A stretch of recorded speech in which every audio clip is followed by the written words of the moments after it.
الحمدللہ رب العالمین والصلاة والسلام علی من کان نبیا وآدم بین الماء والطین رحمت للعالمین راحت العاشقین مراد المشتاقین شمس العارفین سراج السالکین مصباح المقربین خاتم الانبیاء والمرسلین وعلی آلہ وصحبہ اجمعین اما بعد فاعوذ باللہ من الشیطان الرجیم بسم اللہ الرحمن الرحیم۔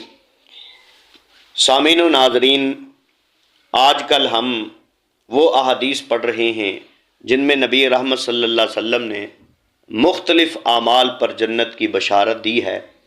6 حدیث پاک ہم پہلے 2 بیانوں میں بیان کر چکے ہیں۔ آج انشاءاللہ تعالی 3 حدیث پاک اور سماعت فرمائیں۔ وضو کے بعد 2 رکعت نفل تحیۃ الوضو کہلاتے ہیں۔ انہیں باقاعدگی سے پڑھنے والے کے لیے بھی جنت کی بشارت ہے۔ حضرت ابو ہریرہ رضی اللہ تعالی عنہ روایت کرتے ہیں، ایک دن فجر کی نماز کے بعد رسول اللہ صلی اللہ تعالی علیہ وسلم نے حضرت بلال رضی اللہ تعالی عنہ سے پوچھا، یا بلال حدثنی بارجى عمل عملتہ عندک فی الاسلام فانی سمعت دفن علیک بین یدی فی الجنہ۔ اے بلال، اسلام کے بعد تیرا وہ کون سا عمل ہے، اسلام قبول کرنے کے بعد تیرا وہ کون سا عمل ہے جس پر تجھے بخشش کی سب سے زیادہ امید ہے؟ کیونکہ معراج کی رات میں نے جنت میں اپنے آگے تمہارے چلنے کی آواز سنی ہے۔ حضرت بلال رضی اللہ تعالی عنہ نے عرض کی، یا رسول اللہ صلی اللہ تعالی علیہ وسلم، میں اس سے زیادہ امید افزا عمل کوئی نہیں پاتا کہ دن یا رات کو جب بھی میں وضو کرتا ہوں جتنی اللہ تعالیٰ کو منظور ہوتی ہے میں نماز پڑھتا ہوں۔ حضرت بلال رضی اللہ تعالی عنہ دنیا میں بھی نبی کریم صلی اللہ علیہ وسلم کا ساز و سامان لے کر آگے آگے چلتے تھے۔ اللہ تعالیٰ نے نبی رحمت صلی اللہ علیہ وسلم کو دکھایا کہ جنت میں بھی ویسا ہی ہوگا، یہ ایسے ہی ہے جیسے نوکر چاکر بادشاہوں کے سامنے ہٹو بچوں کی صدا لگاتے ہوئے چلتے ہیں۔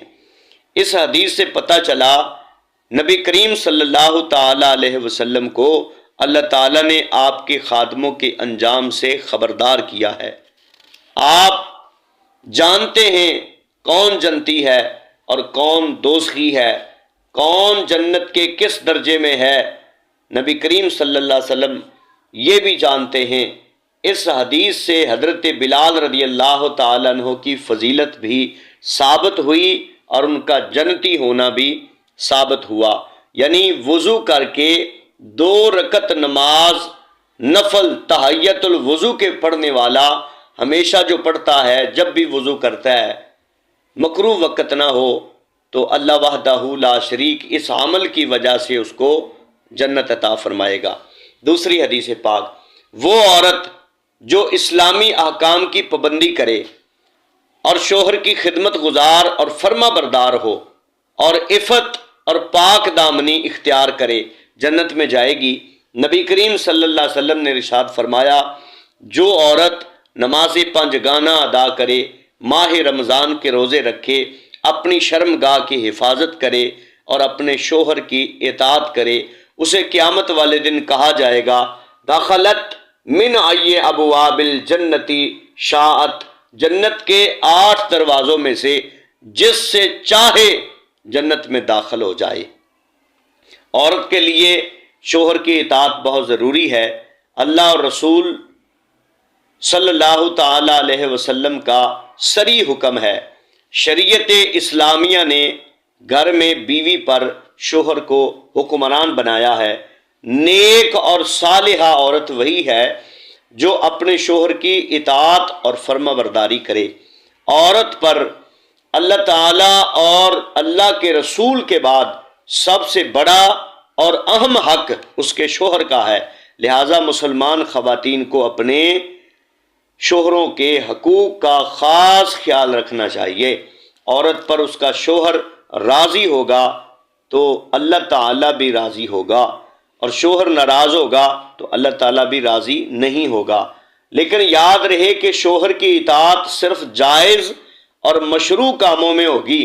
اگر وہ کسی حرام اور ممنوع کا حکم دے، حرام یا ممنوع کاموں کا حکم دے تو اس کی اطاعت نہیں ہوگی، جیسا کہ نبی اکرم صلی اللہ علیہ وسلم نے ارشاد فرمایا، لا طاعت لمخلوق فی معصیت اللہ عز وجل، مخلوق کی ایسی اطاعت نہیں ہوگی جس میں اللہ تعالیٰ کی نافرمانی ہو۔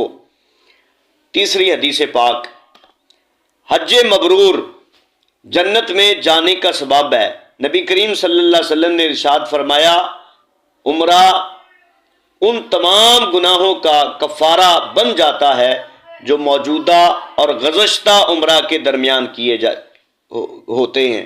والحج المبرور لیس لہ جزاء الا الجنہ، حج مبرور کا بدلہ جنت کے سوا کچھ نہیں، یعنی حج مبرور کا بدلہ جنت ہے۔ حج مبرور وہ حج ہے جو خالصتاً اللہ تعالیٰ کی رضا کے لیے کیا جائے، جو دکھاوے اور ریاکاری سے پاک ہو، دوران حج گناہ اور فسق و فجور سے بچا جائے، جس میں آداب کا خاص خیال رکھا جائے، ایسا حج یقیناً جنت میں داخلے کا سبب ہے۔ حج ایسا ہو، کمائی جس کمائی سے وہ حج کر رہا ہے وہ کمائی پاک ہو، اس میں دکھلاوا نہ ہو، ریاکاری نہ ہو، فسق و فجور نہ ہو، خالصتاً اللہ تعالیٰ کی رضا کے لیے ہو، وہ حج مبرور کہلاتا ہے۔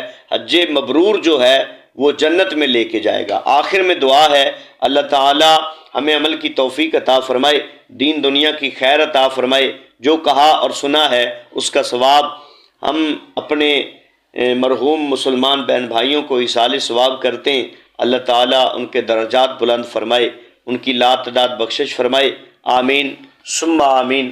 وما علینا الا البلاغ المبین۔